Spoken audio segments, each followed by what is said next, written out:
You're not coming up with any solutions. You're talking about sideshows here. What we want to do is implement this plan. There is one thing I just want to clarify. Has the government actually found out from the company that wants to do this terminal in the Shannon estuary whether it will be using fracked gas or not? Because there is some confusion about that.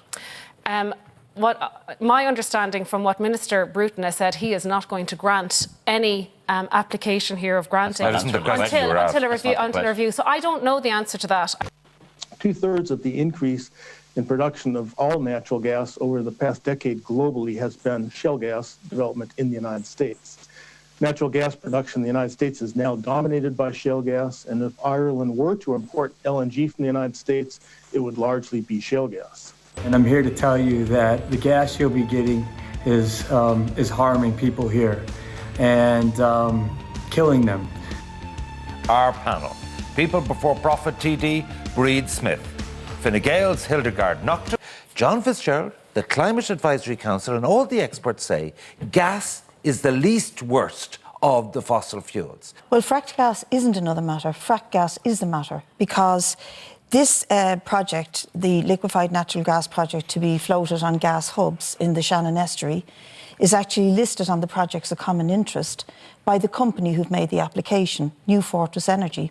And we have it from the horse's mouth, from New Fortress Energy themselves. They only export fracked gas. They don't deal in other gas. And Mark Ruffalo and Professor Howarth from New York University, is one of the leading scientists on gas as a transitional fuel in the country, the professor gave evidence to the committee that Hilda chairs to say that fracked gas is the most dangerous type of fossil fuel.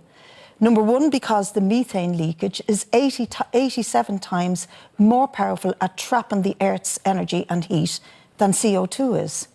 Reverse that and you remove methane from the atmosphere and it has the reverse effect.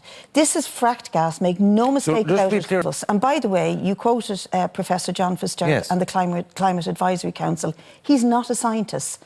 10 members of the Climate Advisory Councils are not scientists. They're economists. They're people with, a professional and an academic. The Climate Change Advisory Council? That's a very serious accusation here. I'm telling you the truth. They are not scientists, they're economists. Well, in fairness, you're not a scientist or an economist. But I accept the science. I accept the science and I listen to scientists. I'm saying that we have to get off all fossil fuels. We have to get off all fossil fuels. This business about... Hilda, I didn't interrupt you. About lights being on and the wind doesn't blow and the sun doesn't shine is just unacceptable. We have 15 more years of Corrib. That brings us up to 2035.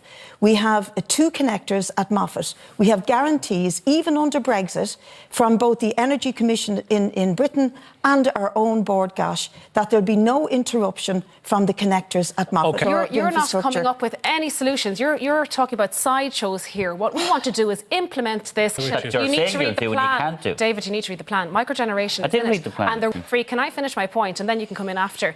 I think people need to read Hildegarde, all of government there is one thing I just want to clarify. Has the government actually found out from the company that wants to do this terminal in the Shannon estuary whether it will be using fracked gas or not? Because there is some confusion about that. My understanding from what Minister Bruton has said, he is not going to grant any application here of granting until a review. So I don't know the answer to that. I actually don't know the answer to that. The issue of security supply is not just an Irish issue. And how do you deal with that security? Previously, we doubled the pipeline, but this particular issue with Corrib, while Corrib is still there for the next decade, and we have an alternative supply. We mightn't have it for heating, but we would have it for essential electricity if it was cut off. After Corrib, what do we do?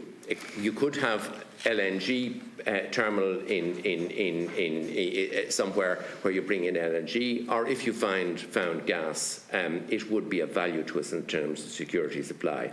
So it seemed to us that in terms of oil, the right answer, you can see no benefit little benefit to Ireland of drilling for oil. In terms of gas, there is a potential security of supply benefit. In terms of this issue, of course, whatever we do will make no difference to Ireland's emissions, which is our primary remit. So I have a concern that if one spent too much time on this issue, which really is not going to affect our emissions, it's a distraction from us making the real efforts we need to do. We're really far behind. We have to make big efforts. And devoting a lot of time to this issue, which will make no difference to our emissions, we've answered the question, and I've given you the evidence that on which our decision was based.